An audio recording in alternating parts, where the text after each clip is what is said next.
pleasure then tonight to introduce Adam Ford, who is one of the leading thinkers and promoters of the ideas of transhumanism in Australia. He's been organising and participating in a number of conferences on futurism and on the way technology is going to be developing over the next 50, 100 years, and the way it's going to affect us, the way that the accelerating rate of technological change is going to affect us sooner than we think it's going to. And he's also on the board of the International Humanity Plus, H Plus organisation, so he's the sort of Australian representative on that. So he's a very worthy speaker, he knows this topic very well, and also he's very up to date. These ideas are from 2013. We know that they're the very latest ideas, so thank you, Adam.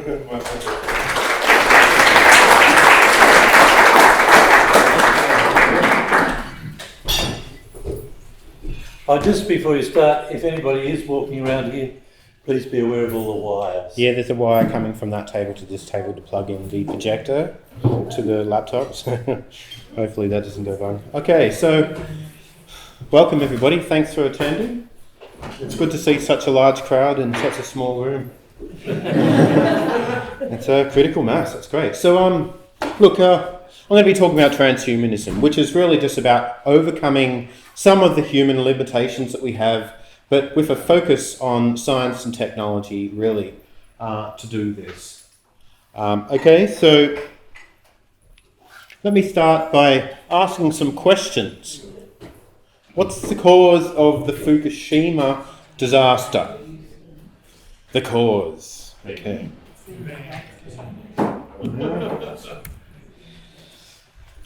Oh, what's the cause of climate change? People.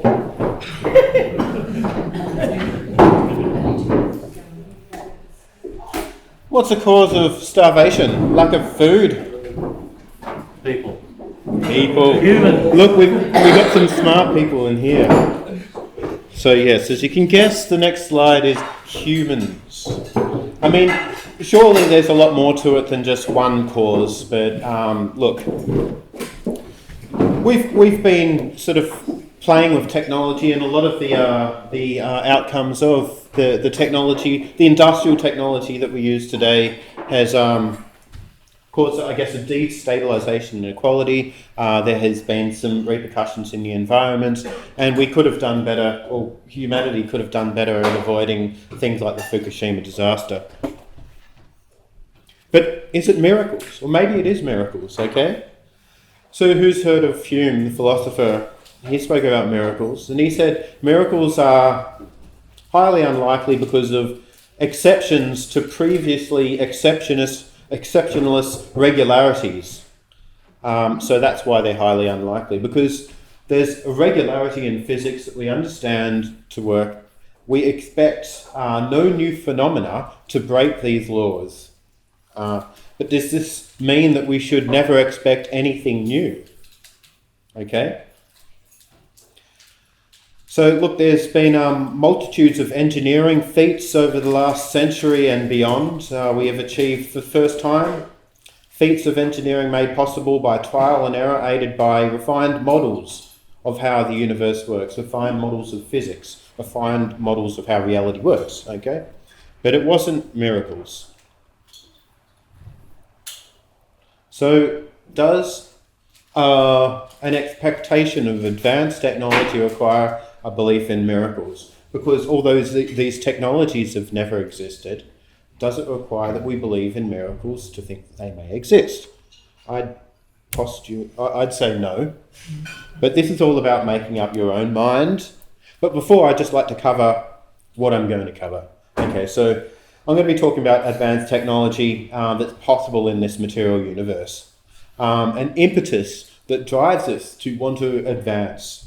Evolutionary psychology, what transhumanism is, how it relates to humanism, some constant contrast to some Enlightenment thinking with some romanticism, okay? Some modern criticism of high technology and ambivalence in literature, towards technological growth and technological change and change in general. And then some imperatives that some transhumanists agree with, not all, to reduce suffering, reduce the likelihood of disastrous outcomes, and also enhancing our own morality. There's two main politics in transhumanism, which I'll just briefly discuss, and some main sciences that aid transhumanist goals, like biotech, nanotech, and artificial intelligence. So, well, why is this all important? There's associated risks with technology. We should try and guess, have some sort of guesstimates as to where the technology is heading. Our choices today will shape our future. This is obvious, but I think it needs emphasising, because often people think the choices that can make a change is like some, medium-term financial investment, right? But we're talking about choices in how we govern society, choices in what technologies we try to pursue, and what technologies we put a moratorium on. So a lot of what I talk about will relate to the present and current technology, but when I say the future, what is conjured up in your mind? What does the future mean to you? Okay, so a few times during this presentation, to make it less boring, I'm going to try and get you guys to reflect and try and muster up some of your own previous thinking about the future, and even how you may have changed your minds in the past about the future. Okay, so look, I mentioned, look, I'm not here to convince you to my particular worldview, because my worldview keeps on changing, right? It keeps on changing, but that's a good thing, because we should all keep on changing. As soon as we have new evidence, okay, we should update our worldviews a little bit, at least. Okay? Right? I mean, if there's new evidence that comes out about how the universe works, we can't just cling on to the old and say, well, that's what I believe and that's that. Right? I think that makes sense. So this is an intro to to many parts of a large topic. I can't really do justice to everything here, and I recommend you do your own research. There's some references. I can provide you a link to this presentation if you like afterwards.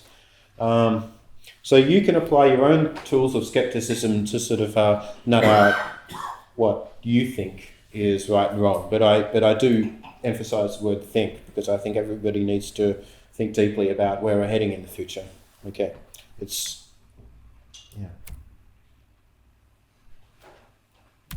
So, well, I mean, let's talk about intellectual autonomy. It's a big part of the Enlightenment. Hume's naturalistic philosophy made no appeal to God or the supernatural. I think he was an outspoken critique. He often got criticised for doing so, but he was a critique. So I won't be able to provide you with exhaustive references here, but he was great. Enablers. All right.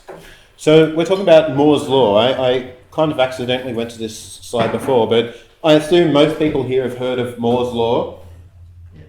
Okay, so no? All right. Well, over the past few decades, we've seen unprecedented technological change. Ability to visualize impacts of technological convergences in the short, medium, long term is detrimental to our survival. We need to understand that technology roughly grows on an exponential curve. Okay?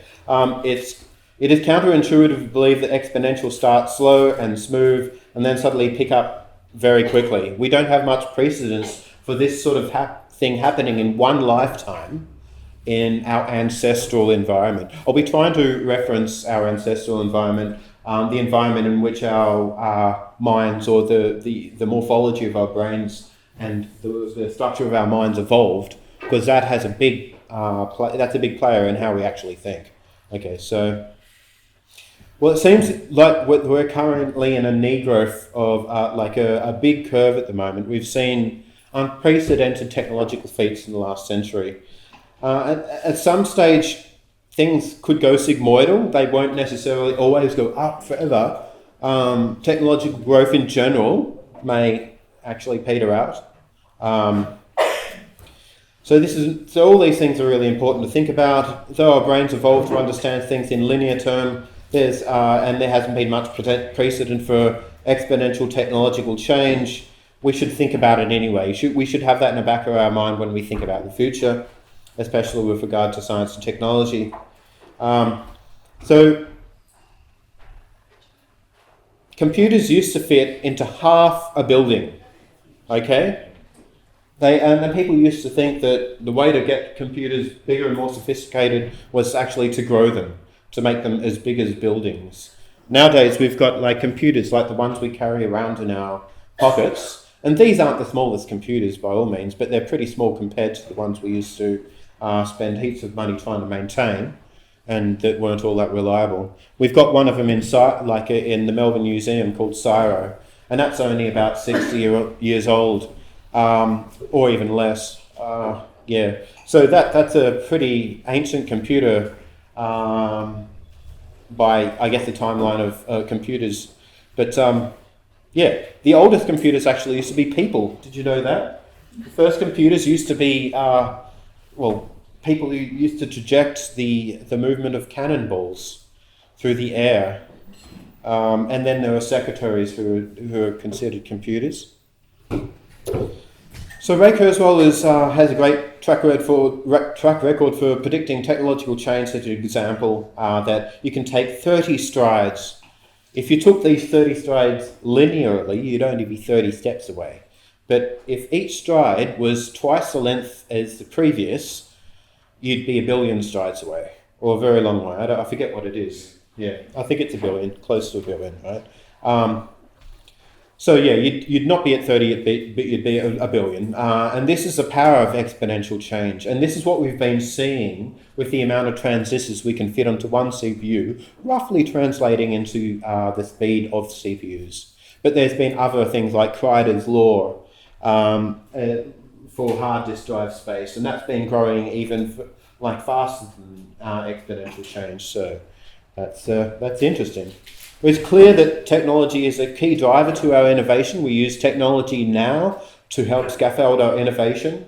Without the tools to, I guess, see, without microscopes, without telescopes, we wouldn't be able to see what was going on in the cosmos or what was going on at the cellular level. Without atomic force microscopes, maybe we wouldn't have been able to see what was going on at the atomic level. There's been some great technologies. This is just an example of the power of exponential change. Has anybody ever seen the chessboard example? Yeah. Well, I'll just go over it quickly. Oh, maybe I shouldn't. Okay. Right. So the idea is you put 1 grain of rice on the first square, 2 grains of rice on the second, 4 on the third, because we're doubling each time. How many on the fourth? 8. 16, 32, 64, 128, 256, and so on, until you reach the end of the chessboard. I don't know how many grains of rice you need at the end of the chessboard. Maybe it's a number that could take a long time to recite. But someone else did a calculation, and if we had that much rice, it would cover the earth many times over. Okay. We'd be more than neck high in rice if we had that many grains. And we definitely wouldn't be able to fit it in the chessboard. So let's just say we wanted to have a party, and we said to each person who comes is coming to the party, bring a friend, bring 2 friends. That's what happened. And everybody brings 2 friends. 1, 2, 3, 4, 5, 6 conversations that people have, or 6 degrees of difference. Then we see that there's going to be too many people to fit into a house. So too many people fit into a swimming pool, and too many people to fit into a city. Okay.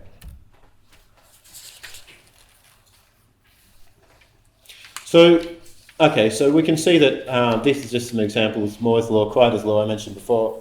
Current trends, 2020, a normal small hard disk drive will have 14 terabytes in it, and will cost about $40. That's going by today's standards. There are other new types of hard disk drives based on spindles. that we may even be able to achieve better than that. Okay? And then Moore's law, by 2020, the number of transistors in a CPU should reach 32 billion. That's a lot. Okay, and then a counter is Hofstadter. He's an interesting philosopher who wrote Gödel Eschenbach. Here's a quote from Gödel Eschenbach, if you ever heard of anybody. Anybody? Yep. Okay, so it always takes longer than you expect, even when you take into account Hofstadter's law. So if you know anything about his book about strange loops, it's a revealing comment. Okay, so we're living in material world. Okay, and that's Madonna. Who used to listen to Madonna? Like, remember the song "Material Girl"? Yes. Okay. So I'm not sure what she had in mind, but I'm pretty sure she wasn't really thinking about physics. But that aside, we live in a material world. Yes. I'm probably not referring to what she said, but materialism is important to transhumanists because it's by observation, it's by the scientific method and observable facts about the world. Oh, facts. That's an ambiguous word. Observable phenomena that it is at least empirically adequate enough to make predictions. We can use these to build better models of the world, and thus, with better models, we can refine better technologies. We have a more clear understanding of the landscape of possibility. We can see the peaks and troughs in the landscape, and we can use our technology to bridge gaps.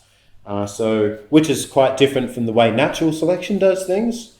Natural selection is blind, okay?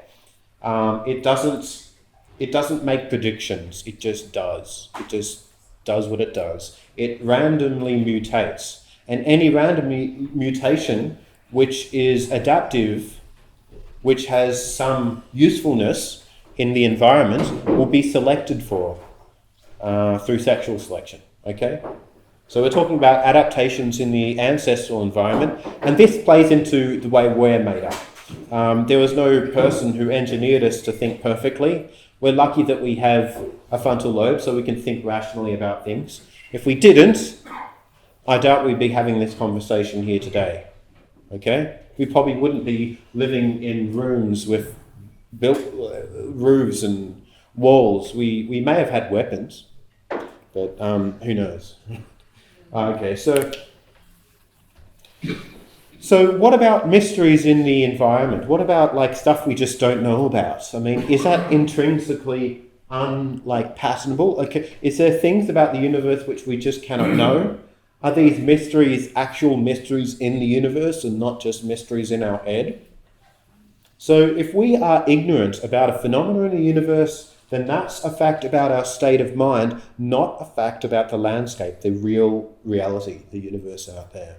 So actually clinging to the idea that something will always be mysterious, like the human mind, for example, is like clinging to some like religious belief. It's a dogma in a sense, like this is mysterious, don't go there, there be dragons, like as they say in the old maps.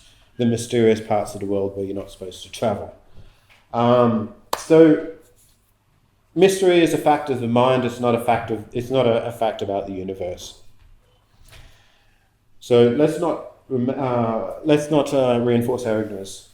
So assuming the universe is material and can be based on inference to the best explanation, we have instruments to aid us in guiding more accurate models of the universe beyond what our five senses can achieve alone. Okay? Whether you agree with scientific realism or whether you are an anti-realist who are happy with you're just happy with empirical adequacy without any form of metaphysical commitment to a particular truth, that's fine. We can still move forward with this sort of information. Is anybody aware of this realist, anti-realist thing? I think it's a rabbit hole. If I explain it, it might take most of that. It's important to see that mystery or ignorance of a phenomenon, like the physical phenomena required to build advanced technology, is something that should be available. I mean, if there's a physical phenomenon in the universe, then the universe goes about doing it in that way. without intention. With intention, we should be able to model how the universe does it, and maybe do it even a little bit differently according to how physics allows us. Right? Yeah. So.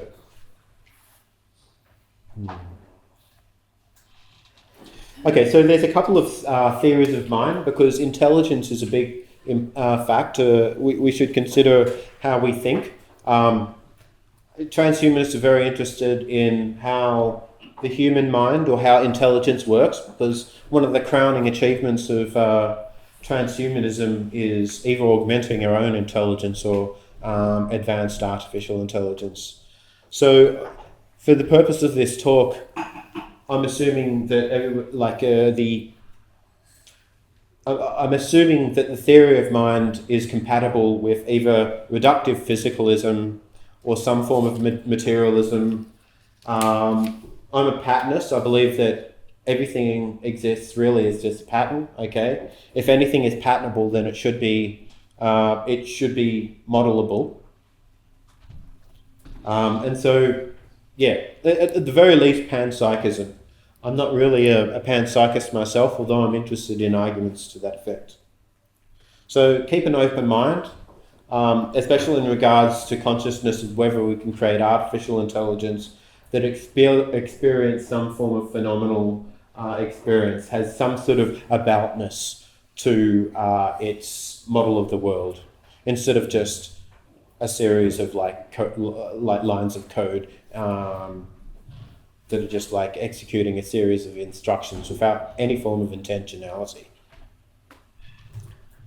So the basic assertion is that we are governed by the laws of physics. Therefore, intelligence, which exists in the physical universe, is a physical phenomena.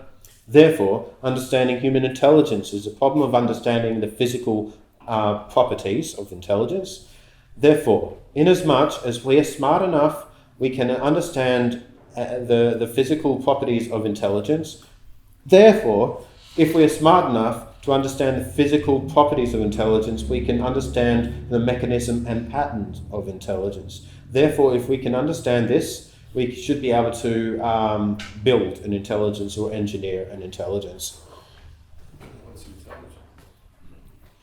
I define intelligence as just simply the ability to solve complex problems in complex environments given limited resources. You don't even need to say complex. Intelligence could be, like, there's many forms, okay? There's the human intelligence, which is cross-domain optimization plus a whole heap of like humanness, right? But intelligence is really just an optimization factor, yeah. And which has, well, some would say would have a model of the self, which is actually included in as in part of the universe, because we don't exist outside the universe, and neither does our intelligence or our consciousness. It's not like in a separate magisterium. Our consciousness is a phenomena in the universe and of the universe. If that makes sense. I hope so.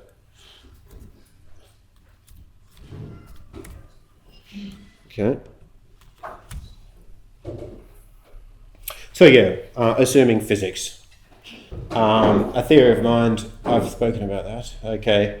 So some people talk about the hard problem of consciousness, the explanatory gap between how the mind works and how the phenomenal experience one has of consciousness.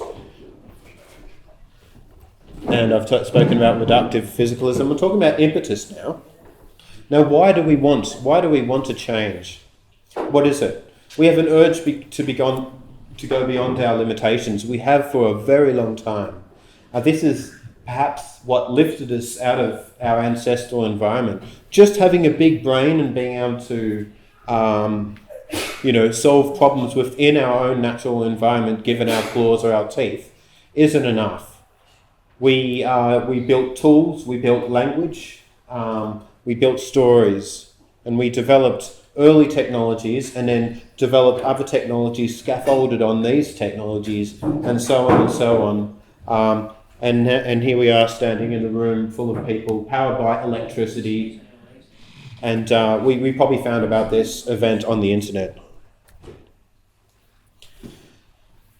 So here's some lovely pictures of ancient stone tools, some examples of pre-agrarian technologies.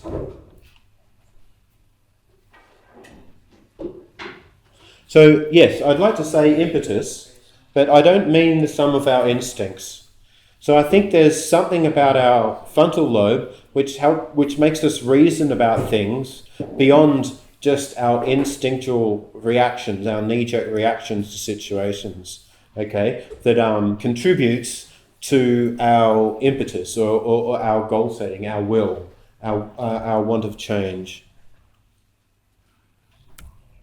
Okay, so what is it that excites you about the future? What is interesting about the future? What gets you about the future? What do you hope for about the future? Time to reflect. Is this when I get my jetpack and this 3D printer? Well, you can get your 3D printer, you can get your jetpack from New Zealand, but be careful, they're very hard to park.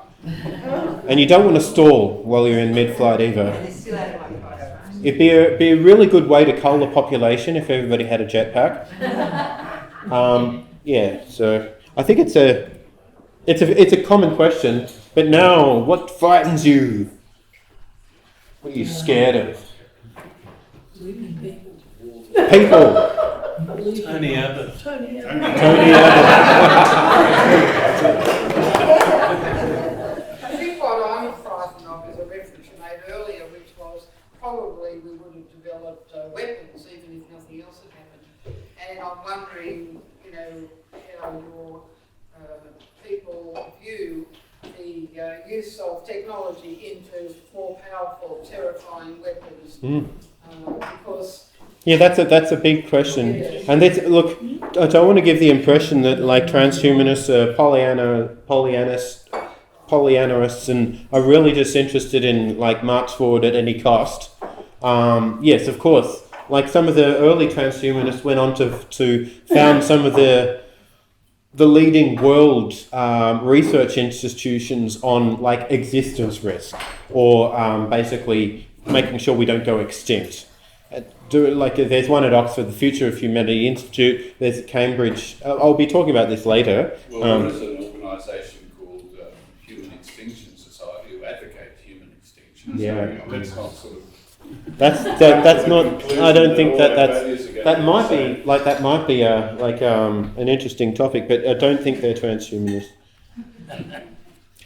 In fact, there's a novel brought out by Dan Brown that kind of talks about wiping out a lot of the population. Has anybody ever read Inferno? Dan Brown, the writer of the Da Vinci Code, yeah? So that was a big introduction to transhumanism for a lot of people. So transhumanism was the main sort of premise behind the whole book. That was a major factor in the plot device there. Where am I? Okay, so I'm from an organisation called Humanity Plus. But has anybody ever heard of transhumanism before this meeting? Yeah, just not many, a few people. I'm not sure whether it's by that name or not. Yeah, that's the 40 thing. years ago called When Man Becomes Machine. I can't remember.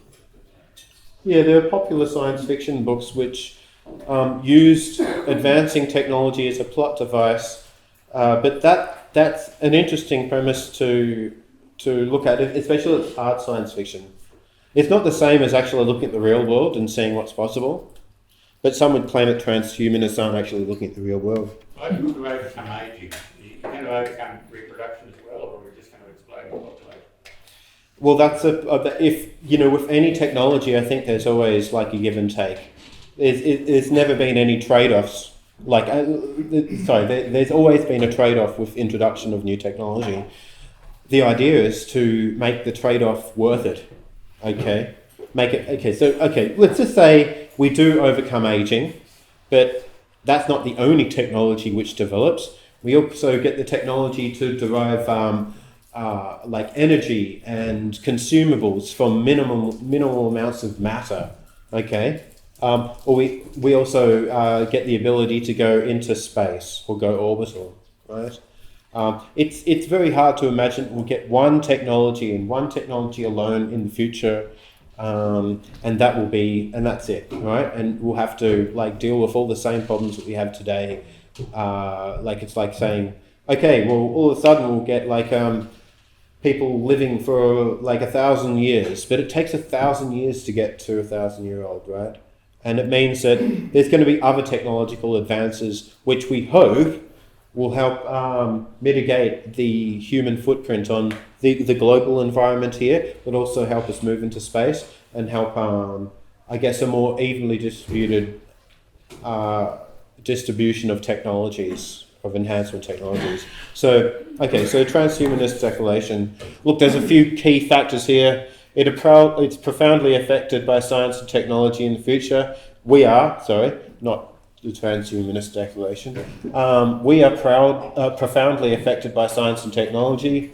So there's a broadening of human potential. Here's some key things that we want to do: overcoming aging, cognitive shortcomings, involuntary suffering. I mean, that's a big thing, but most, if you've ever like gone through a normal life, have like just accepted that suffering is part of life, and maybe we think because we've experienced that it should be, and our confinement's kind of deaf. So there's a potential for a whole slew of technologies to be realised that perhaps we don't understand or can't predict, which is both good and bad. So we are in the face of serious risks. New technology gives us more and more power. It amplifies power. It even amplifies more power in the individual hands. So we need to be careful. Although progress has changed, not all change is progress. I think that makes sense to highlight that, because look, we may be able to develop new technologies, or there may be a change of government that takes us back, that puts a moratorium on technologies and makes us drive around horse and cart again. And so this could have a detrimental effect. So not all technology is good technology. Not all change is good change. So we want to reduce risk. Existential risk is not just a risk to existentialists, it's existence risk. It's the risk of like a large majority of human beings being alive, or perhaps complete extinction, which could be unfortunate. So we're concerned with policy making guided by responsible and inclusive moral vision. And we're interested in the well-being, not just of humans, okay, but any life form that has some form of sentience, some form of like experience, some form of like qualia, if you like. This animal or this life form, whether it be artificial or biological or a cross between in the future, should be considered. Their state of mind or their subjective experience should be considered when we're making new technologies, or when we're planning which societal direction we're going to take. Okay? So we hope with technologies we can dramatically reduce the suffering in the world. Okay. I know it sounds like ridiculous to a lot of people here, but it's something that a lot of transhumanists are very passionate about, and it is a subject of much debate. That's true. Could I just ask, we refer to the ultimate transhumanist aspiration is to have human-like consciousness in a non-biological substrate? Well, I guess more to the point, consciousness or sentience in a non-biological substrate is useful, even if we were to survive on a different substrate, or if we could transform our bodies into a more durable substrate, then that's useful, because then we can survive a lot of the extinction risks that I've been sort of alluding to. We can overcome a lot of the biological shortcomings that we currently have as a result of just blind natural selection. But yeah, sure. But I don't know if modelling just a human-like sentience on a non-biological substrate is the end goal. I think it would be useful for like seeing what could be done. Is there an end goal? Sorry? Is there an end goal? Is there a It's, I guess the thing is, I think a general end goal, it's not like, we should all live on Mars. I think making predictive assessments about the future requires a submission to the fact that we just don't know everything, and so we can't take everything into account. So we need to update our goals, not just our beliefs, but our goals based on new evidence, right? And so we're not always going to be, like, our goals may change once we're 100 times more smarter. And in fact, I think they will. Who can afford this transhumanism life? Huh? Who can afford to supply this technological advance? Who can afford to supply the technology that you're wearing? Have you got a phone in your pocket? Yeah. Did you wake up like between four walls in a bed, not underneath a tree? You're wearing glasses. That's actually an enhancement. Have you got feelings? People. Yeah, and so there is, and so I think it's fair to say that this sort of technology isn't affordable by the whole world, but the bell curve is widening, and there are initiatives out there to get this form of technology out there to everybody. And I don't think technology, scientific growth and technological growth just generally makes things expensive. It can make things cheaper, right? It can make things drastically cheaper. And so if we had very cheap access to energy, a distributed access, such as with photovoltaics, solar energy, having nanotechnology to harvest energy from the sun in a much more efficient way, then we should just be able to distribute energy much more easily and affordably without actually grids that can break or can be hacked or yep. You've been talking a lot about natural selection. I did before, a little bit. I think that's old hat, isn't it? What, natural selection? People are studying genetic makeups and actually getting rid of genes. Yeah. That's not natural selection. That's actually selection by direction. So, as far as I understand, what you're saying is when we have children, we choose the mate that we're having children with, for instance, or we haven't got. In a few cases, we've actually chosen the genes of our children. There's some children out there like now with 3 parents. Yeah, and some kids who come along with genes which are not good genes. There's science is trying to change those genes to overcome the problem. Yeah, that's right. Yeah. Well, that's not natural selection, is it? No. No, I agree. Just going back to what you were saying before about sentience on a non-biological substrate. Is that the same as saying sentience within running software? No, it's not the same. You see, running software as far as we see it today, I think there are 2 metaphors there that we're talking about that needs to be cleared up. So when you say running software, do you mean like something like Microsoft Windows or Office? No. I mean a self-regulating, self-administering software system. You said before you considered that the human brain could be modelled. Yeah, sure. Could be known. Yeah. If that is the case, if it can be known and modelled, is it reasonable that the model would be a software model? And if the human brain is sentient and the model is accurate, therefore the software is sentient when it's running. Sure, that's just like saying the human mind is software. Right. Well, how do you feel about that statement? Yeah, sure. I mean, it's a good metaphor.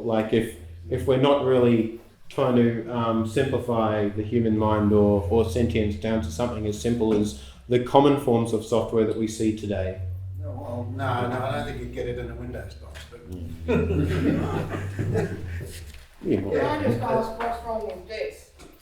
That's a good question. Because the idea of having little bottles, or depending on which sci-fi you've read, with these sentient forms in them doing whatever, is terrifying. What do you say? So what's the use of sentience in a bottle? Well, I think there's useful. It's used for the sentience in question for it to have a good experience. I assume that if we develop a way to extend lifespan, we're not going to develop a way to extend suffering as a byproduct. It's going to be a healthy version of a person that extends.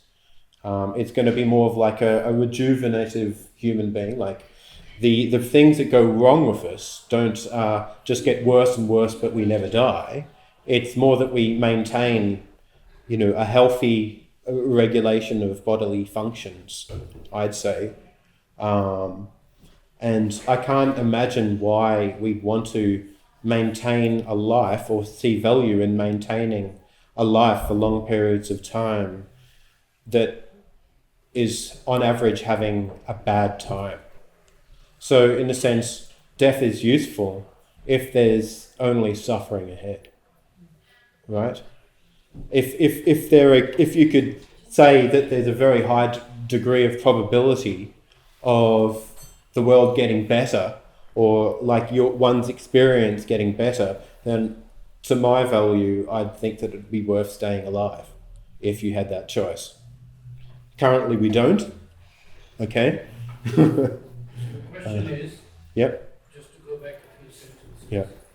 and if you just saw suffering ahead, then a choice to terminate that suffering may come within the transhumanist. So what is your take on euthanasia? I don't have any rule-based systems about like when to turn the switch off or when to I think people should be given their own choice, right? If they want to end their life because their future selves is going to be on balance suffering. It's just going to be an experience of suffering. Or if they have some form of existential reason why they don't want to live anymore, that's fine. That's up to them. If they're making an informed decision, then I think that's reasonable to say that people should be able to make their own choices in the matter, right? I don't think we should force immortality on people. And I don't like the word immortal. I don't think that there's any reason why we can expect to live forever. Okay, so I'm going to skip through a few slides because I'm behind. Here's the question. Here's another probe. A lot of our memories about what the future we can expect is really based on our experience with stories we've heard about the future. Okay? So who's seen Total Recall with Arnold Schwarzenegger, based on a Philip K. Dick novel? We Can Remember Your Dreams for Free. A recent version came out as well, like a new updated version, like at the movies. It was all right. But look, we need to know. Like, here's an interesting quote. Like, one would expect that people remember the past and imagine the future, but he's saying that it's the opposite. That we actually imagine the past and remember the future. So what's our conception of the future based on? Is it science fiction novels we read as a kid, or is it some science fiction story that we saw on TV, some movies, or some sort of popular opinion? Remember that all these stories were based on plot devices that were, trying to compete for airtime on televisions and on movie screens. So they weren't necessarily the best definitions of reality. Actually, it's watching a 4-year-old play on the computer. Yeah. You can't get your head around that because you have no idea what the next 10 years are going to bring with the generation coming through now. Yeah, that's a really good point. It's happening too fast, you can't. It's very difficult to make these predictions. Yeah. The past is now the past is changing so quickly in the current nowness of life. To try and imagine everything in another 10 years is actually impossible to do. Laptop's considered obsolete within a year of it being issued. Yeah. Can I ask you a question? How do you square that remark off with the fact that Einstein said it's all happened at once? And it matters on how you move, it's how you look. I'm not a physicist. I don't know. Like my experience, I don't know what Einstein said, That's But what he said. he said if everything happened at once, then in this universe he's saying it would be no time. I can't explain time to you, and neither can most physicists. Actually, it's a really difficult issue when you get down to it. Look, okay, but like the fact is that we experience the universe as though it's going through time. I can't really tell you that he's wrong. But he didn't be proved wrong as far as. Yes, he has. No, he hasn't. Oh, yes, he has. Yeah. Anyway, I've got to move The on. thing is gravity waves. We've just discovered those. Yeah. That's very original. You don't want to go down this path, okay? No, I don't. Because I'm not a physicist. I mean, No, I if you want me to didn't- talk out of my hat, then I'll just say I didn't anything. want stress. I But didn't want stress. yeah, yeah. Sorry. That's okay.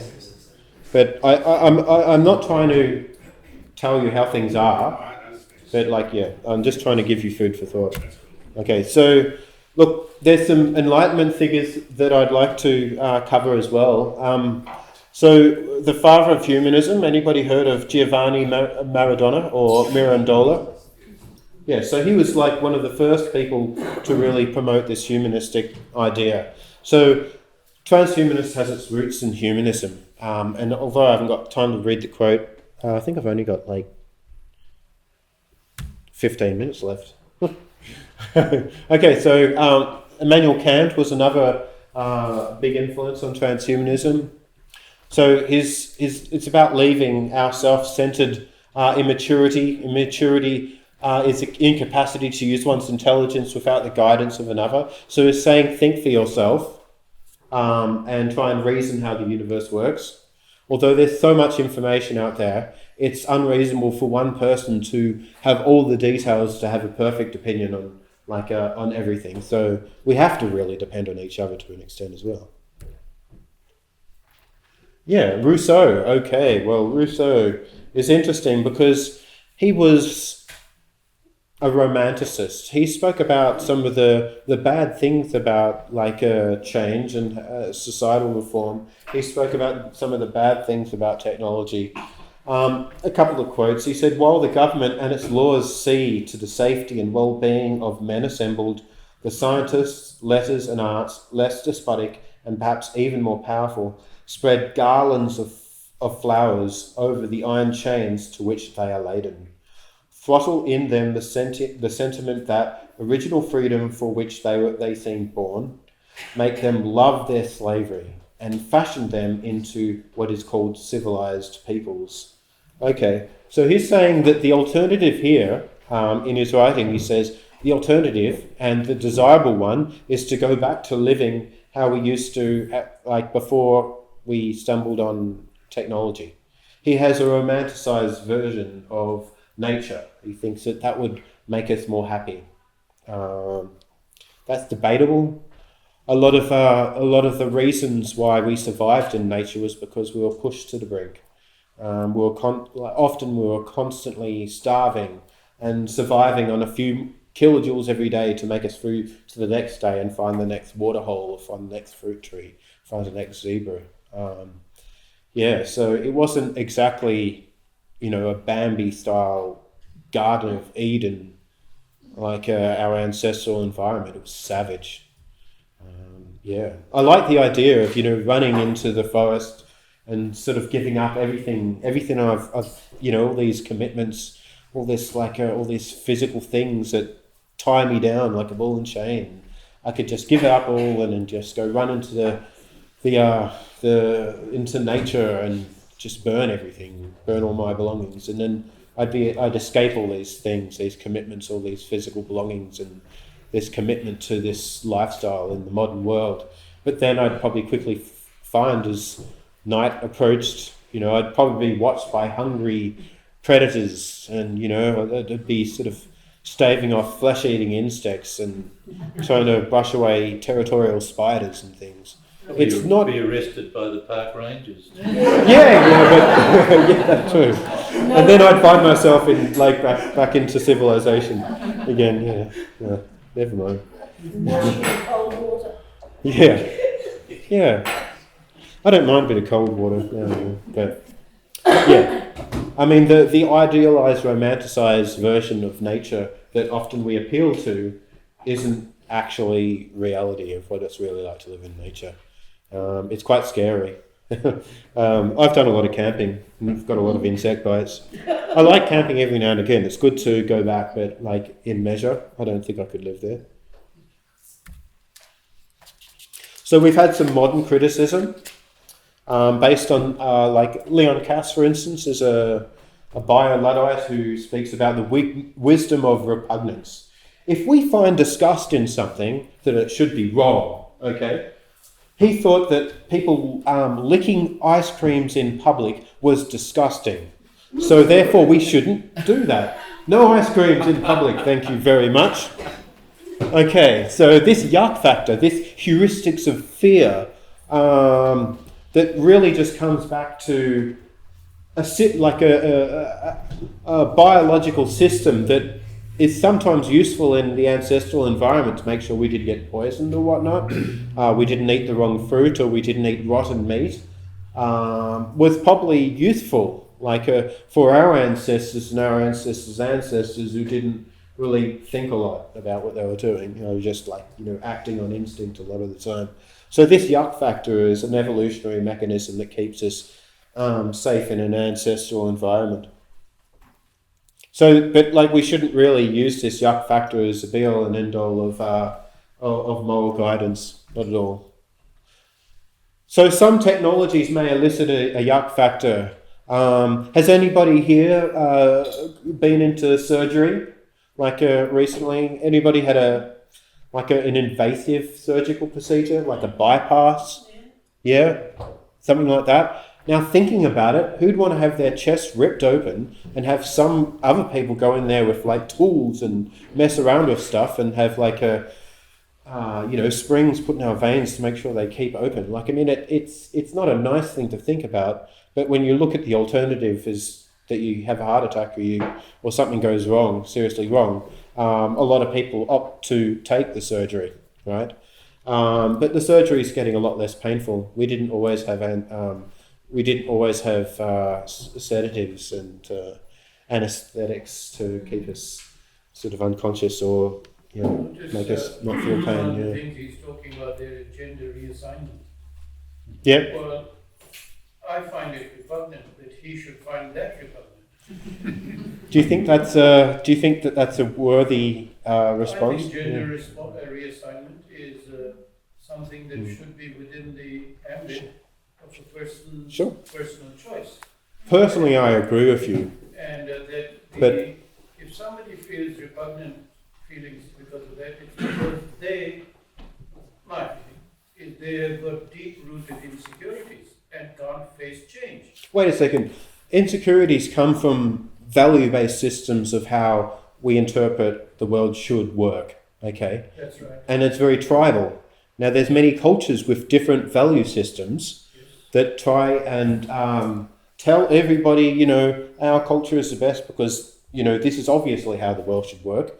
And, there's so many wars that go over these subtle differences in, like, morals or ethics that fall out of these virtue-based, rule-based moral systems. And so how do you then, tell somebody from one tribe who's grown up and developed this value system A to be friends with another tribe who grew up with a completely different set of values? Like what person A finds disgusting, person B finds okay, and and vice versa. And how do you point at them and say, okay, well, no, you shouldn't be disgusted at this. Here is a set of things you can be disgusted at, but everything else you shouldn't. So I'd say, look, forget about disgust. It's not a really worthy, to my opinion, actually, that's me preaching.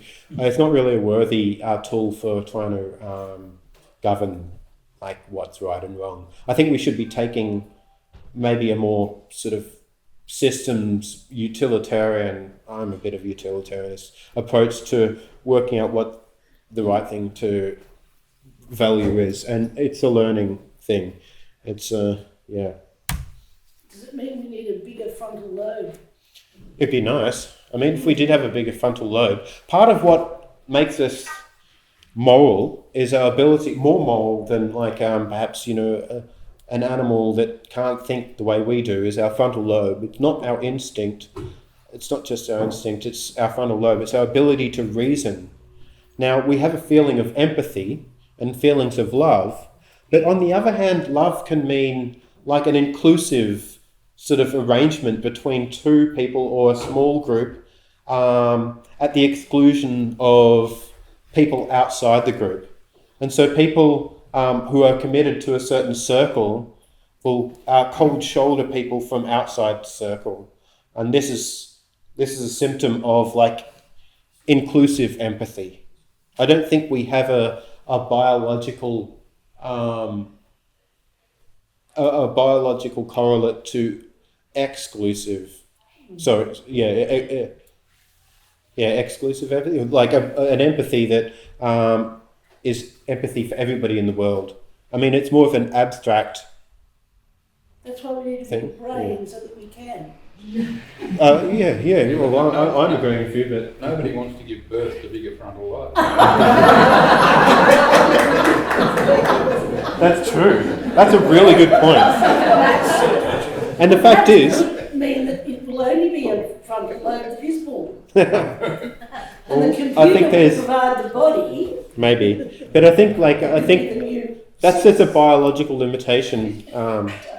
It's interesting that in the past, there's been a lot of women dying and children dying in the process of childbirth.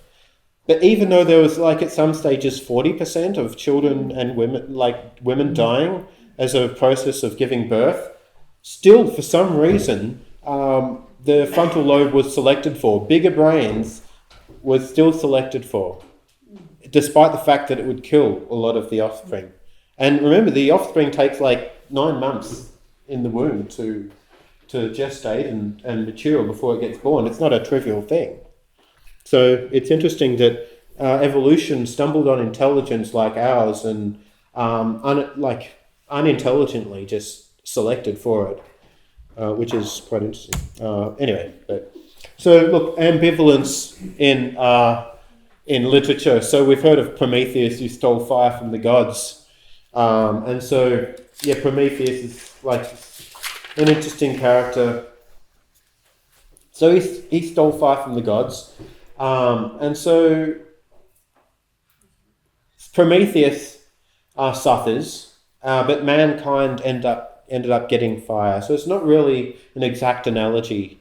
It's like scientists don't necessarily suffer a lot in the process of developing new technologies and bringing electricity or fresh water to people. But lesson learned is playing with powerful forces can cause powerful adverse outcomes. This is an abstract lesson. In our case, harnessing powerful physics with the aid of technology, we should be careful, basically. Okay. Flight of Icarus, anybody heard of that one? Right? Somebody wearing some wings made of wax and feathers flies towards the sun, gets so close to the sun that they melt, and falls to his death. So unfortunately, he wasn't using the right materials. So there's a lesson learned: build safe technology and don't alpha test on people. Know your materials and substrates, right? And basically know what you're building. And I mentioned Dan Brown. The main extremist, Zorbist, is actually a member of Humanity Plus. And I'm on the board of the organisation called Humanity Plus in the real world, which is quite different from the portrayal in the book. And he points out that, this book really points out, as in many movements there exists a small but militant fraction that believe that the movement is not moving fast enough, and that there are apocalyptic thinkers who believe that the end is coming and that someone needs to take drastic action to save the future of the species.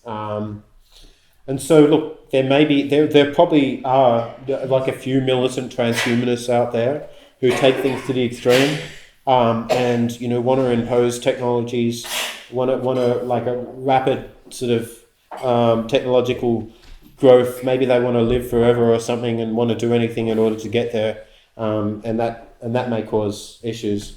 So the book was more about population control. And so Zorbas thought that he'd release some form of like gene, some disease that would somatically change people's genes. And it would kill off 2/3 of the population, but the 1/3 of the population that it did infect that survived would become better humans. And that was his idea. Anyway. Controversial. Well, let's talk about like real world things that people find controversial. So there's some imperatives that transhumanists like to call imperatives, or some aims of transhumanism, and one of them is reducing suffering, not just through like adapting social systems or changing like the environment, like a wall and clothes and healthcare, but actually changing the human so as to be less susceptible to depression or less susceptible to unnecessary pain and things like that. So David Pearce came and spoke at a conference last year, the Science, Technology in the Future conference. I've got a heap of interviews with this guy online, video interviews, if you're interested to find out more. So he's talking about smart drugs to also morally enhance people. So if we can make people more intelligent, plus guide their morality, then we can likely have a society not just through a rule-based system imposed on people, but for actual, the human being itself. We may be able to have a more ethical population. They want to guide their morality. Who takes it upon themselves to be the guide? Yeah, that's a problem. I don't know. I think the people who know the most about. Why should anyone? Well, because it takes. Well, if we're saying that nobody should, and that like morality should always be some form of random, spontaneous order, then that's what we had before civilization. Okay, and even in fact in some parts of civilization, I'd say. Now, if you compared the outcome of a random sample of some moral system to one which we could intelligently guide, then you'd need to make the distinction between the two. I'm not going to tell you which one's better, but I know which one I'd rather. Okay? There's a lot of reading in that we intelligently. Yeah, okay. So that, I mean, I'm just trying to convey some ideas to you in a sense that's couched in English. There's probably a better, it's probably a better way of describing it. So when I talk about we, I don't mean me and a group of elites sitting in some ivory tower that's not regulated at all.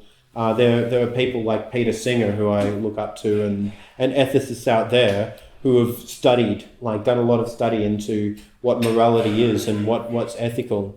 I'd give them a lot more attention than I would somebody who just spontaneously came up with a theory themselves without really thinking and studying about these sorts of things.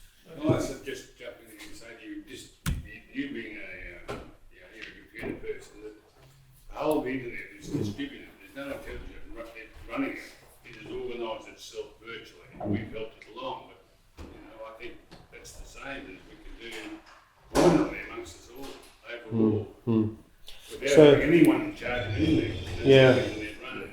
Yeah, we're talking about differences in social systems to determine, like, there's a couple of ones. There's one where you have, there's gradients in between these, but there's more socialized system where you have checks and balances on actions that making sure that, person X doesn't blow up or cause some form of disease in his backyard lab that wipes out half the population or something like that, or some mad psychopath doesn't affect the lifestyle of a million others.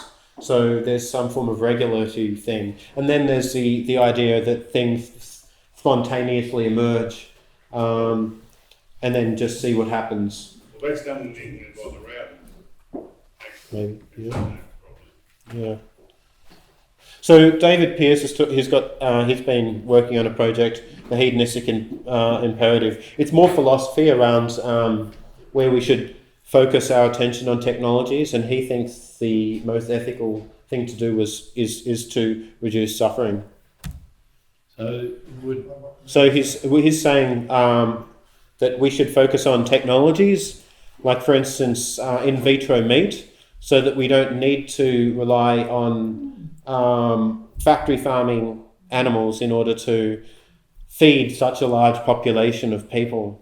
We don't need to, if we can develop food and resources in such a way that we don't need to enslave animals in order to do them, put them in the factory process, then we're not relying on the suffering of cows or chickens or whatnot in order to get food on our plates.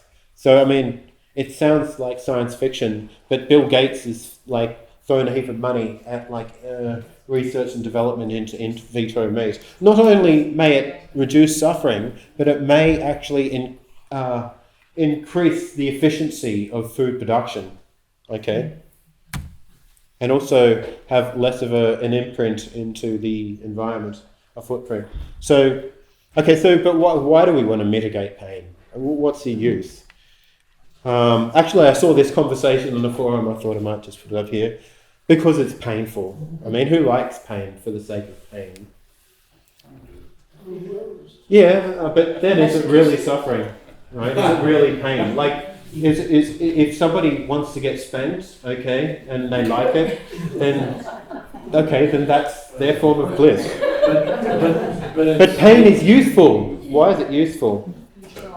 It's useful for keeping us out of danger. It's we've adapted pain so that we don't put our hand in next to sharp objects. We don't stand in fires. We don't put our head in an alligator's mouth or whatnot. Yes, but for survival else it's pretty useless.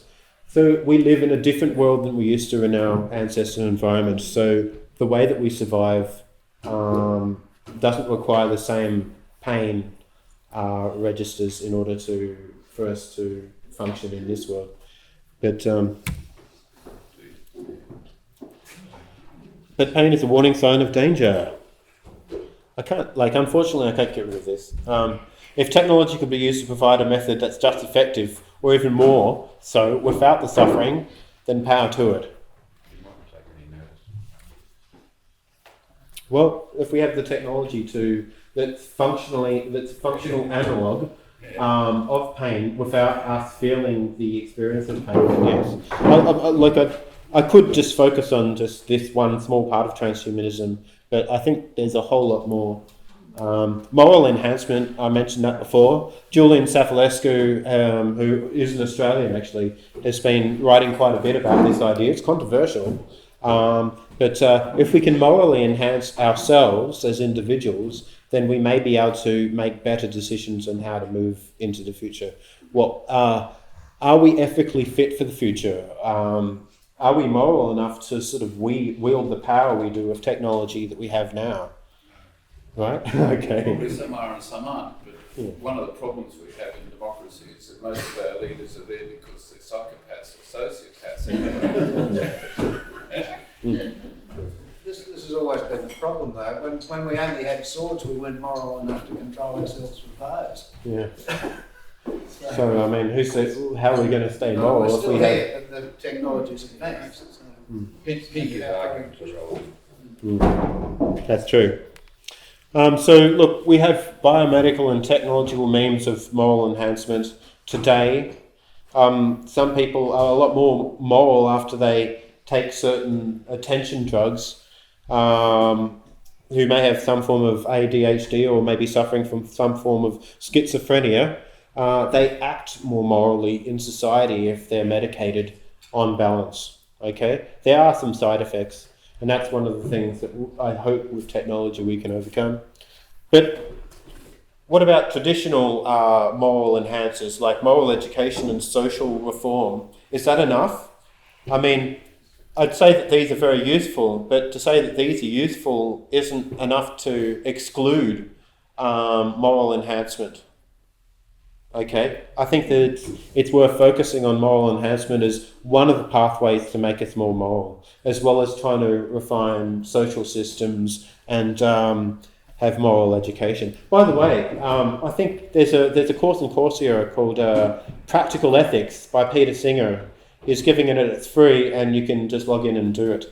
And the first assignment's due in about like maybe half a week, so you can actually still join and do the assignment if you can quickly read the material. It's good. Actually define moral enhancement? How do you define moral enhancement?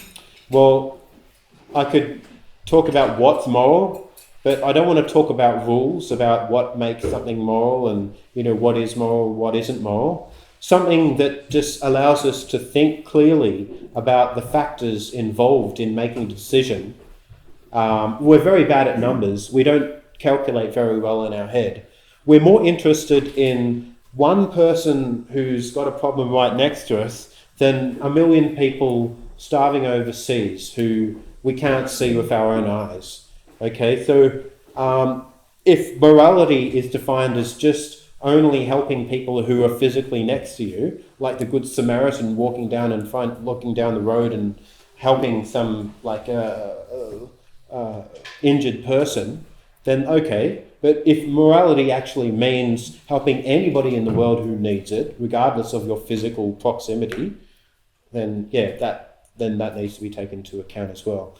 Clearly, it's a cognitive strain to take into account every living person, or to work the numbers as to determine which charity is the most effective. But if we were better at churning numbers in our head, if we were more intelligent, then we'd be able to think through these issues a lot more clearly in general. Hope that gives you some explanation. All of that has a basis on what you said a bit earlier. Yeah. Different tribes have different value scales. There was a tribe not so long ago that believed that they sent conquistadors around the world to convert everybody to a particular religious way. Yeah, exactly. Yeah. And there was another group that believed, no, we believe in something else and we will eat other human beings. So it's very difficult, I think, to just taking on from where you are. Yeah. To leave it to human beings. I think machines are better. I'm on your side. Who wants to vote an AI government? Well, it depends on the AI. There's reason to believe that AI may not actually favour us if it has cross-purpose goals to our own. But that's a whole nother discussion. If I'm to go through the material which I intended, which I'm not going to finish anyway, but I just don't think I could do it. Anyway, so yep. You talk about morals. Yeah. I don't think you can define morals, apart from saying this particular group might have a certain set of morals. Another set might have another set. Okay. Right, you take Syria, which is something like 2 million refugees. I suppose one side thinks they're right, the other side thinks they're wrong.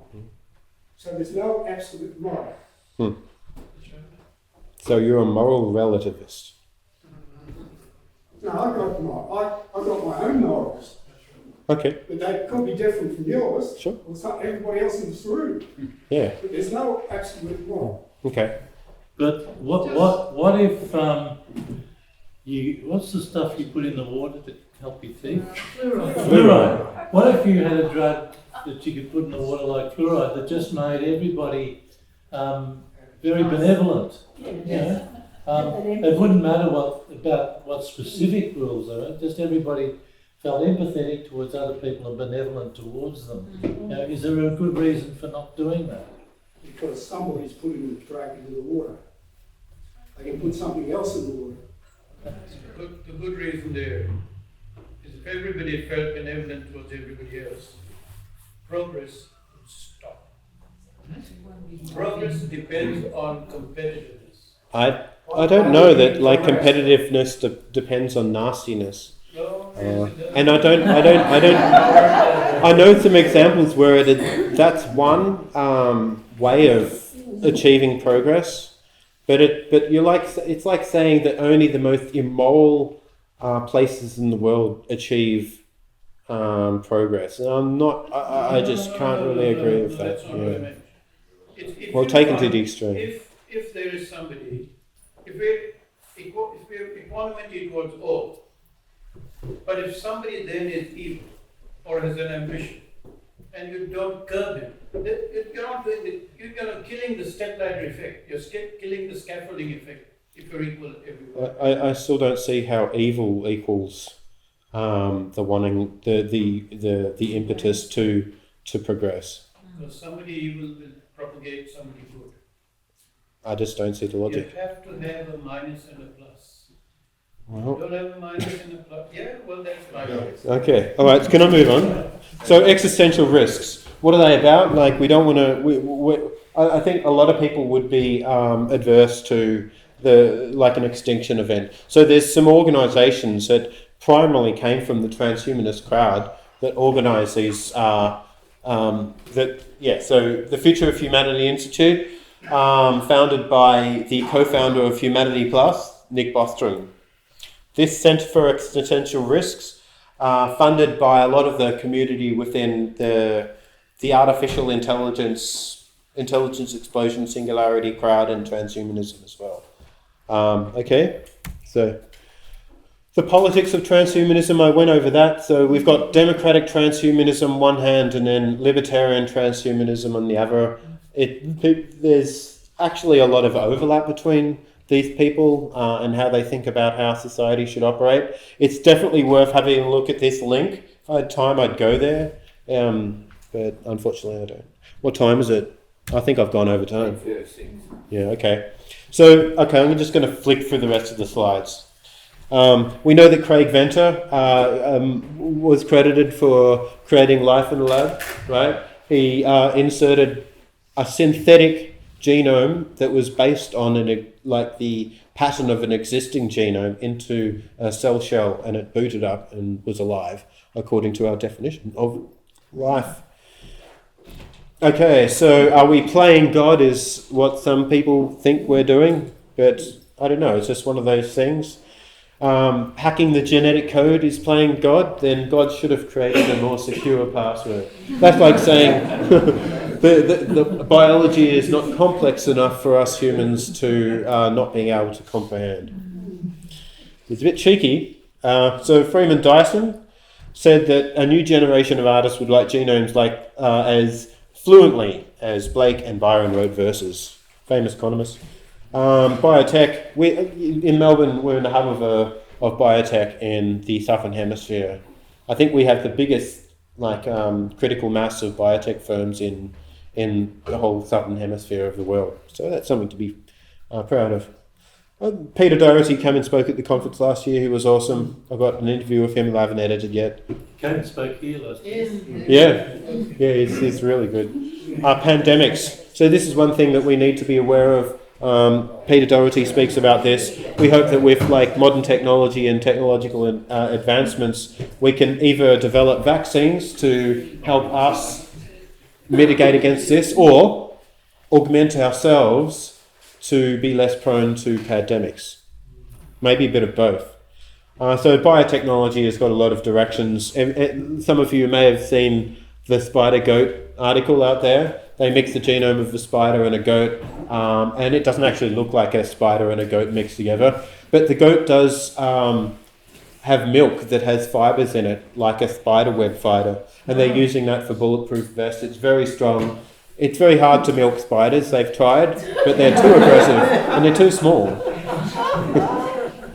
Right. So nanotechnology. Anybody heard of nanotechnology? Yes. So if we can really get, we already are doing amazing things with nanotechnology. We have nanotechnology in our pockets.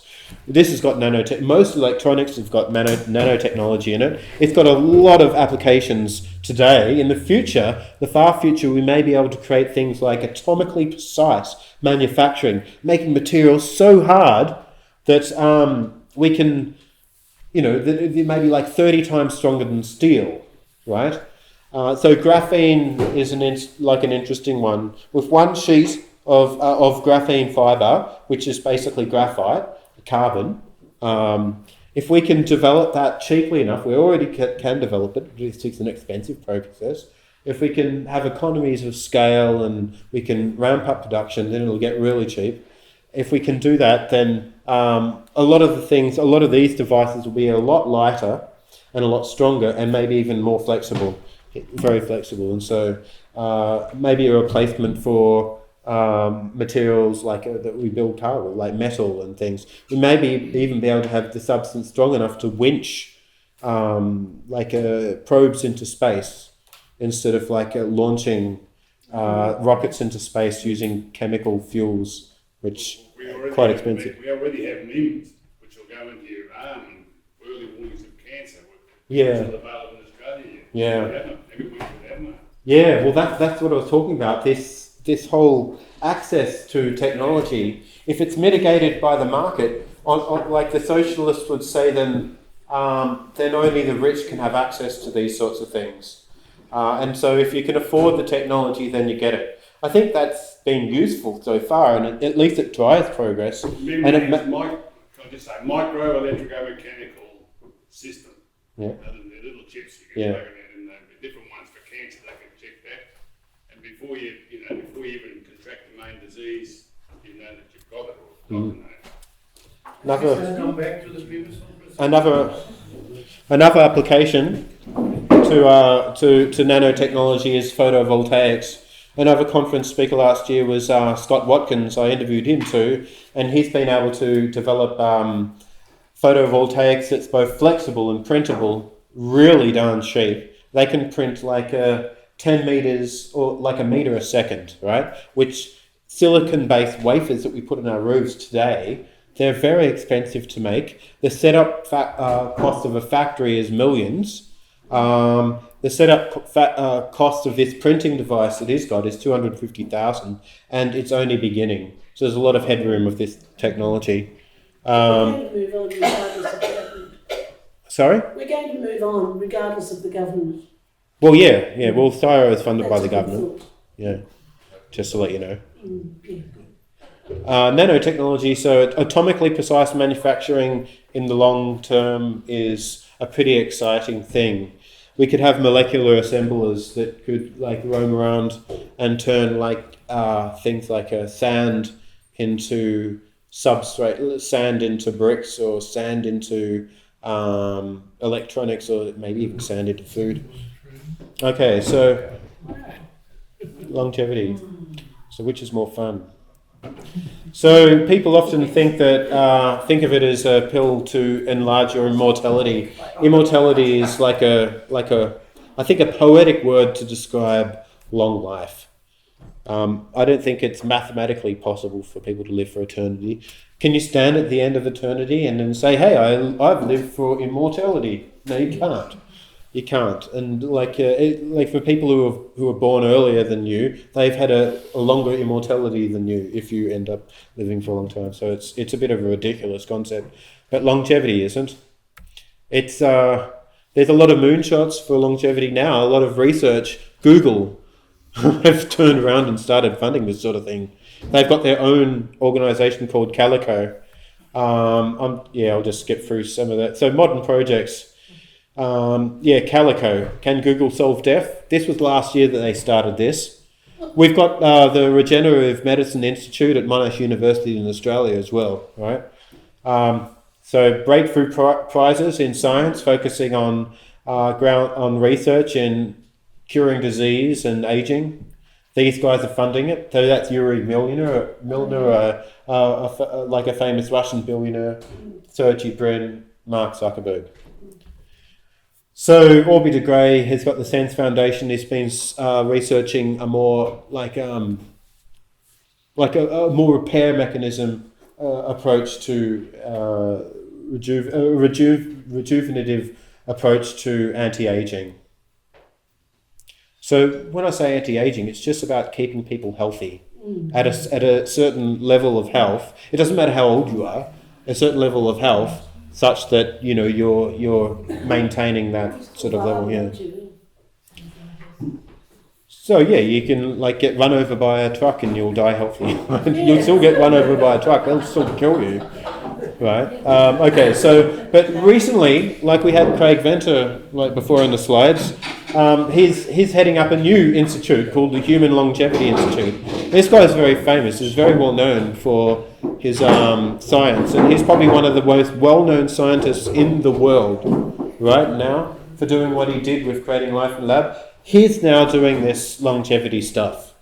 So it's not like just pie in the sky anymore. I think serious scientists are thinking about these problems. Need to wind up. Okay, well, I think I might just skip artificial intelligence because it's a rabbit hole that could take a long time. But I'll just say that AI could be really good or it could be bad depending on how we develop it. Okay, is that good enough? So yeah, there's plenty of examples of AI. So neuroscience, there's a couple of approaches. There's the neuroscience approach, understanding how we think and our model of intelligence, to try and build AI model of that, or to actually take a methodological mathematical approach which may or may not draw from neuroscience as an inspiration. So there's plenty of modern projects and we're getting closer to achieving this. The idea of a technological singularity or an intelligence explosion is really beginning to hit mainstream. But I think if there's one take-home for artificial intelligence is once it gets to a certain point into it, like if it's configured correctly, it can then understand its own operation, if it can, and if it can make changes to its own source code, it can then optimize its own programming, okay, and then become smarter by doing that. Also, it could federate more resources to be able to compute on. So it's not limited to this like square foot of skull space that we inhabit. So that's stem cell. Sorry? Grow its own stem cells. Yeah, it could grow its own. It could do all sorts of things. Yeah, yeah. So that's it.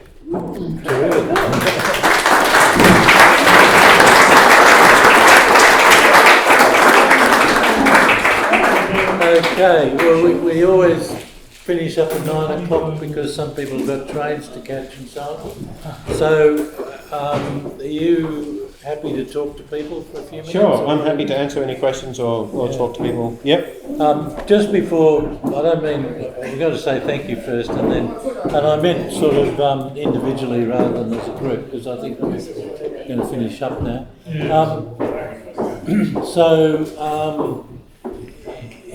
Did you say that's available on Yeah, I can make it available and provide you with a link. All right. If you provide me with a link, I can then circulate everybody.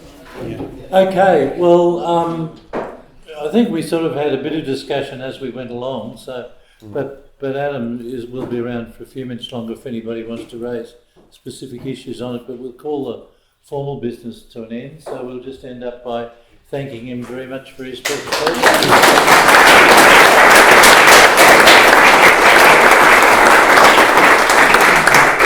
Okay. So, I hope that's been thought-provoking. Is there any questions? You had a question? So anybody who wants to leave can go now, but people who want to talk can. I felt watching the presentation. Yes? When you talk about the magazines, a lot of what you talk about being sensitive to physical suffering, is the illness, pain in the body. If you're going to get rid of all sorrow, if it were in our lives, what people would it be? Yeah, I don't know. And I think that's a big question. That's how much we love that. As a poet and a lover of poetry, I didn't like seeing this list. And I do wonder how will you recognise you have the joyful forever after if you have no sorrow to compare it? So there's a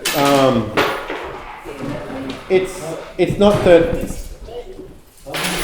I don't believe that like happiness should be compulsory, but if you had a choice about your mental makeup and it gave you the ability to choose between suffering or not suffering, then you could suffer when you wanted to if you wanted. as a poetic inspiration, for instance. And then you can bliss out whenever you want to. At the moment, sometimes it's just really not a choice. It's our biology regulates our feelings, our internal state, our level of happiness. Quite a lot. Now, I don't think suffering is necessary for art, all art. I don't think that's a necessary condition, personally. Yeah.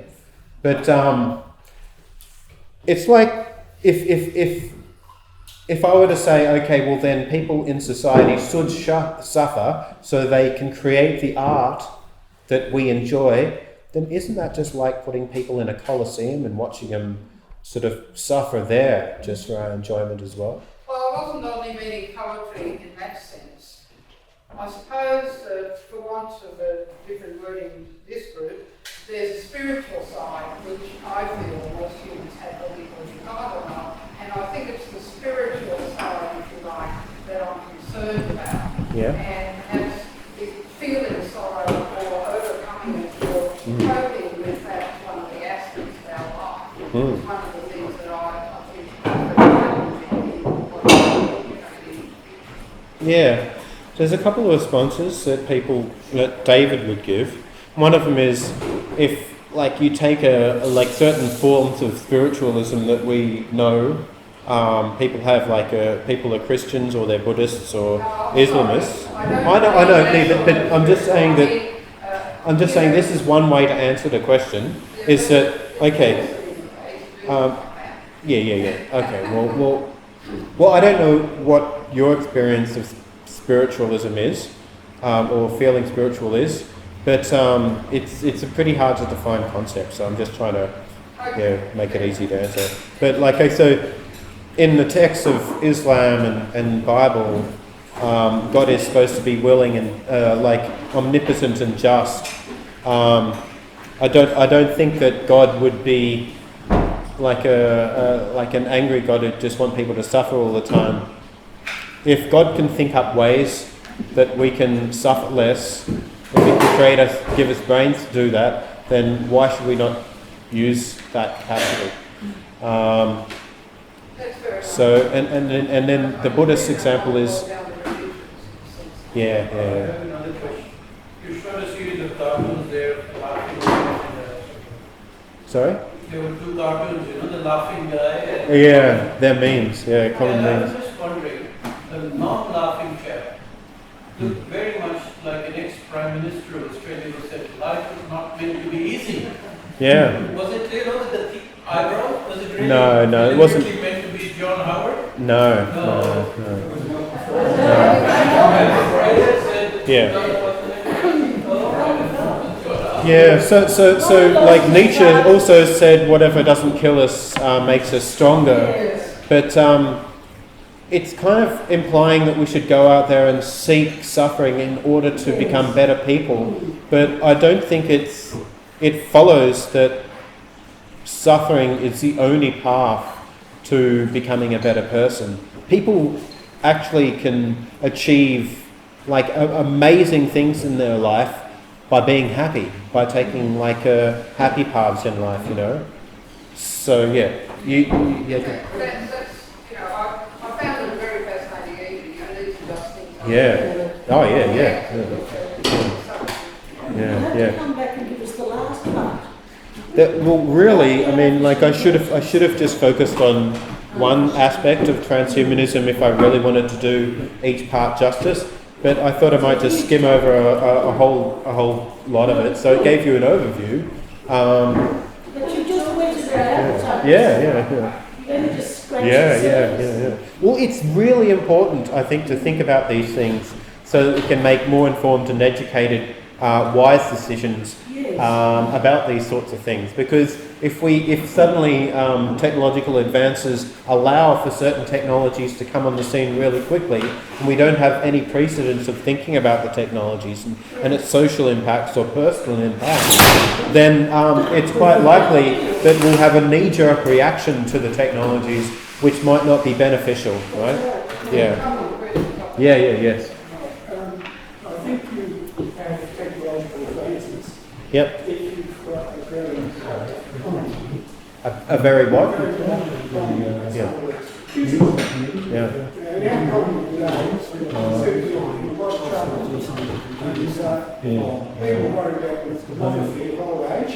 And also, if you find people in the 40s can't get a job, they're probably equally as capable as somebody in the 50s.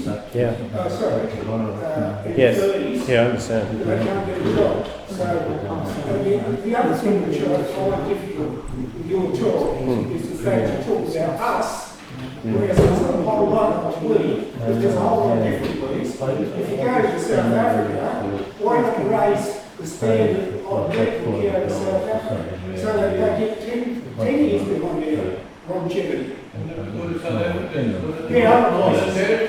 So I tried to be clear about that, and you did bring this up before, and I did say that when I said us, look, I'm fumbling like often with English sometimes when I'm thinking on the spot. There's probably a better way of discussing it, but I don't think that I'm like an authority on how society should be configured in Africa or the world, right? So I do believe that we should be thinking about how social systems should be formed with some advisements on like futurists. So futurists should advise town planners, should advise politicians about some of the probabilities of high technology coming onto the scene soon.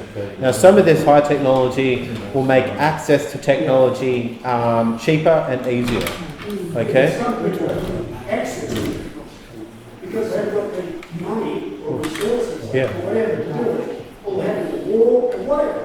So there's a couple of things you can do about that. You can focus energy on distributing technology more evenly that we already have.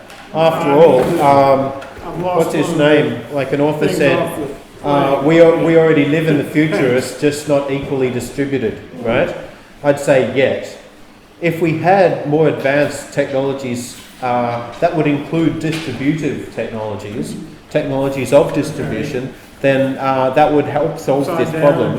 But we should also focus on using some of the technologies and some of the power, the resources to distribute the technologies we have to suffering nations today. I'm not saying focus all energy on like developing new technologies to I guess help our future selves. I hope that didn't come across it that way. Can you foresee the time when we might be able to share minds with other people? Yeah. Well, I think so. Like, in a sense, we do share a very rudimentary form of mind when we communicate. When we're talking with each other, we're actually sharing experience. In the future, maybe with the internet, especially we've been able to communicate a lot more quickly over long distances and a lot more precisely intense. We can send emails with specific pointers to more detailed descriptions of information, Wikipedia or journals or whatnot. So academics can communicate a hell of a lot easier than what they used to in the past. Information as feelings and why people believe certain things. Well, you can share like feeling and poetry in a form of like a language. I think that's a form. People won't be experiencing your particular phenomenal experience, but they'll be reading your poetry or seeing your art or something and experiencing something. And some of what they experience will be informed by the intention behind your poetry or art. You write a sad song, some people might feel sad when they're listening to it. Yeah, but in the future, sure, I think that if we do develop technology, brain-computer interfaces may be able to more accurately represent people's internal models and then help communicate those to other people. I'm not sure whether we'll be able to directly experience other people's pain or suffering. Maybe, maybe not.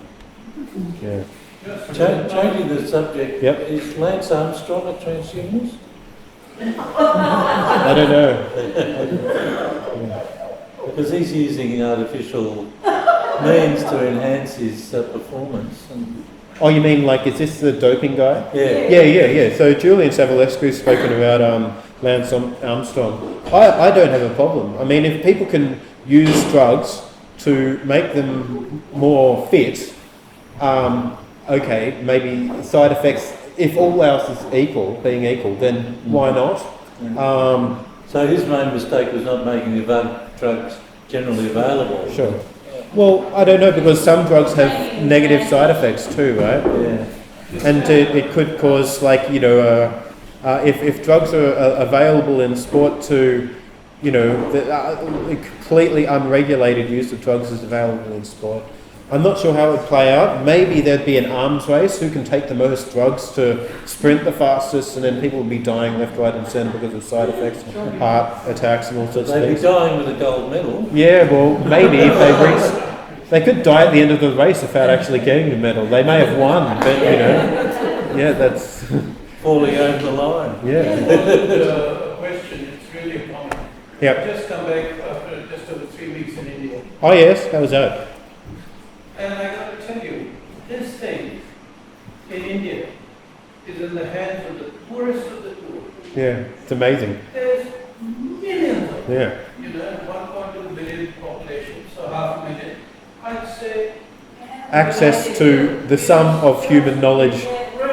and you can set your messages cost you less than 1/10 of 1 cent to send messages.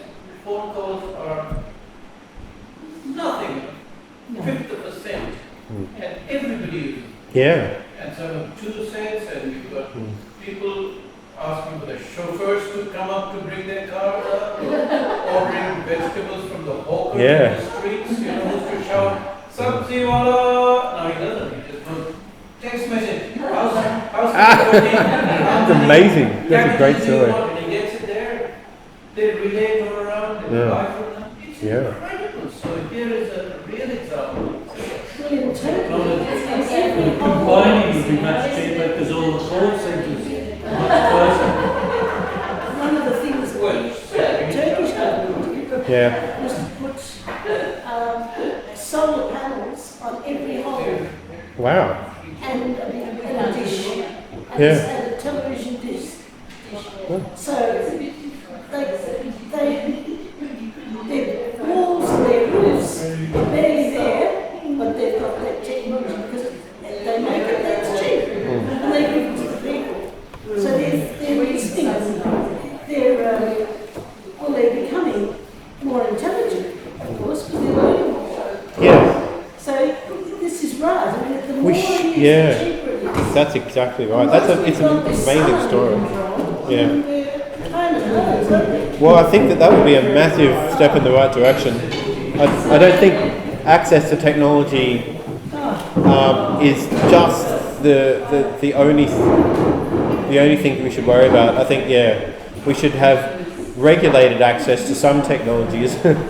We don't want everybody like carrying around a nuclear weapon in their pocket, or people like sort of psychopaths rewriting some anthrax virus, making it even worse and unleashing that because I think it's a really fun thing to do. What teenagers do stuff for just stupid reasons and just for fun, even adults, right? It's not too long ago we used to go around hunting and like killing animals just for the hell of it, for fun. I mean, it still happens today, but it happens a lot less. A lot less that people think that that's a good idea. That's right, because we're training one another to be more empathetic and to understand their lives.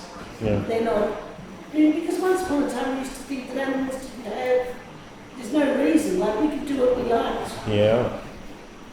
And now we're realising, of course, that animals are animals. I mean, they've got every right to be here as much as we do. Well, that's the thing. It's possible that in the future we may be able to develop some form of Dr. Dolittle technology and really get a much richer experience of what it's like to be an animal in the future. Right? And then the morals that would be